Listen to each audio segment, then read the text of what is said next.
suis Stéphane Morali, je suis intervenant sur la formation pour la mesure de l'empreinte carbone des productions audiovisuelles. J'ai travaillé pendant 15 ans dans le VFX en France et ça m'a amené au Canada. Et là, j'ai basculé en management puis en gestion de projet pour la production d'environnements immersifs, donc extrêmement technologiques. Et aujourd'hui, je pilote des bilans carbone pour diverses sociétés du secteur audiovisuel. J'étais au Canada, je suis rentré en France en 2020 et l'année suivante, en 2021, j'ai repris les études pour faire un master en développement durable. Donc ça m'a permis d'acquérir le socle de connaissances qui me permettait d'aligner mes convictions avec mes actions professionnelles. Et c'est donc à partir de là que j'ai intégré une petite structure où on a déployé des outils pour réaliser des bilans carbone. Et c'est là que ça a commencé pour moi, où j'ai vraiment pu profiter de mon expérience, de mon background dans l'audiovisuel et le mettre en œuvre avec mes convictions et les nouveaux outils et les nouvelles connaissances que je venais d'acquérir pendant mes études. On voit beaucoup d'initiatives qui viennent de la partie opérationnelle des productions, là où la partie peut-être plus décisionnelle, les directeurs de production sont un peu plus pris en étau entre les initiatives qu'ils aimeraient mettre en place et les budgets. Je pense que la nouvelle réglementation qui oblige à produire des bilans carbone à la fois prévisionnels et finaux,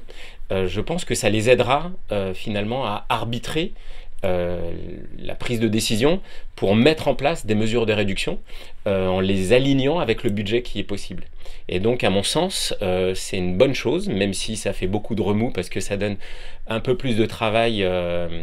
au final. Je pense que c'est une très bonne chose et ça va vraiment permettre d'outiller à la fois les producteurs et les différents intervenants de la chaîne pour vraiment passer à l'action dans une mesure qui soit vraiment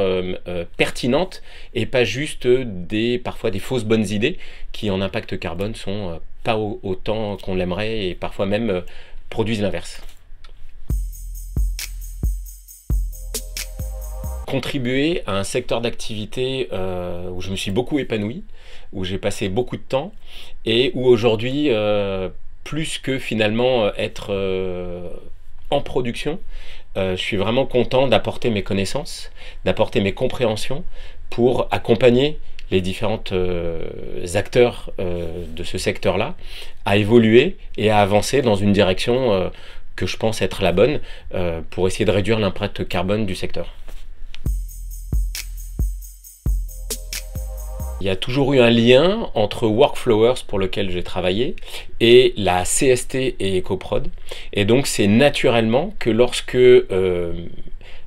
qu'il y avait besoin d'un intervenant pour animer les formations sur la mesure de l'empreinte carbone des productions audiovisuelles, je me suis présenté, ça s'est fait, et puis je suis extrêmement content puisque finalement c'est une articulation qui fait vraiment du sens entre une partie technique et une partie un petit peu plus organisationnelle.